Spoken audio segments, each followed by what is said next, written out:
ជំរាបសួរបងប្អូនទាំងអស់គ្នាស្វាគមន៍មកកាន់ Channel ស៊ីនួននិទានរឿង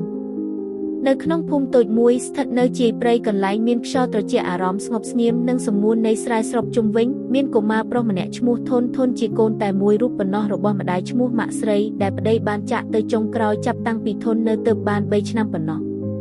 ម៉ាក់ស្រីគ្មានអ្វីជាច្រើនក្រៅពីចិត្តស្រឡាញ់កូននិងស្មារតីរឹងមាំក្នុងការចិញ្ចឹមឲ្យធនបានឈានដល់ថ្ងៃស្អាតមួយក្នុងជីវិត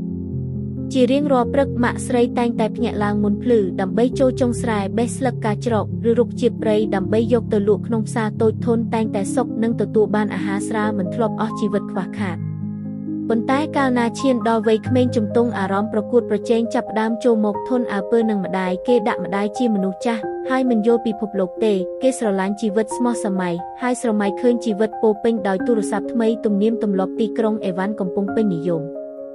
ថ្ងៃមួយធនមានចំនួនធ្ងន់ជាមួយម៉ាក់គេស្រកទោសថាម្ដាយមិនយល់គេឬមិនចេះអ្វីទេម៉ាក់ស្រីតែស្ងៀមមិនសំបីតែបន្ទន់ពាក្យអ្នកស្ដាប់សួរហេតុអ្វីម្ដាយមិនឆ្លើយតបសំឡេងជ្រាប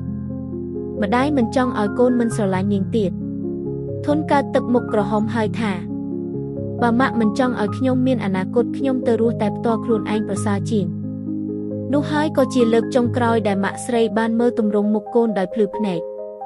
ថ្ងៃរៀបចំជីវិតដោយខ្លួនឯងចាប់ផ្ដើមដោយការបាត់បង់នៅជ្រមុះដ៏កក់ក្ដៅធនទៅរស់នៅក្នុងទីក្រុងធំជួបបញ្ហាសេចក្តីបរាជ័យក៏ដូចជាមនុស្សប្រែប្រួលគេធ្លាប់ជឿថាជីវិតនៅទីក្រុងនឹងផ្ដល់អ្វីគ្រប់យ៉ាងប៉ុន្តែបែរជារងឃ្លានតតែគិតថាចង់ជួបផ្ទះវិញតែខ្មាស់បន្ទាប់ពីអស់លទ្ធភាពគេប្រើប្រាក់ចុងក្រោយដើម្បីជិះឡានត្រឡប់ទៅភូមិនៅពេលទៅដល់ផ្ទះខ្ចីម៉ៅសាមញ្ញបុរាណនោះម៉ាក់កំពុងសំពះធូបនៅចំពោះរូបថតប្តីយ៉ាងស្ងៀមស្ងាត់ធននិយាយស្រួលម៉ាក់ខ្ញុំសុំទោសម៉ាក់ស្រីមើលកូនហើយទទួលស្លាប់ដៃទាំងកំសត់លាន់ឈឺចិត្តក៏ប៉ុន្តែគ្មានទឹកភ្នែកគ្រាន់តែសំបីតែខូបស្ទើរទាំងចិត្តអ្នកនិយាយសំឡេងសន្ធឹកសន្ធាប់ម៉ាក់ហេតុអ្វីម៉ាក់មិនយំម៉ាក់ស្រីបិទភ្នែកបន្តិចហើយប្រាប់កូនថា